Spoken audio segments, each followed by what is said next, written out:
咁豐富啲嘅食物有咩咧？蛋黃啦、深海肥魚啦、蘑菇啦。咁 K2 咧，納豆啦、發酵食物啦、蛋黃啦、牛奶啦、深綠色嘅蔬菜啦。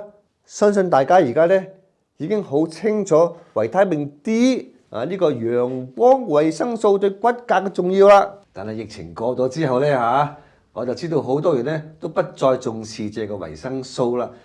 哎呀，咁因為大部分日子都陽光普照啦嘛，係咪啊？咁我哋就應該已經吸收夠啦，係咪啊？其實咧如果唔係除晒衫去曬10分鐘到半小時嘅太陽啊，唔該除晒衫喎，咁咪點會足夠咧？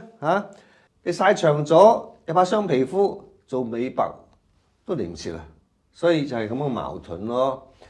所以適量嘅補充咧係好值得嘅。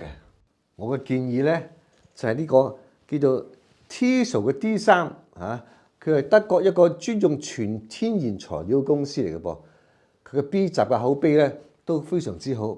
呢一款 D3嘅飲劑咧包含咗 K2 同埋 A 有晒裏邊啦，有好好嘅協同效應㗎。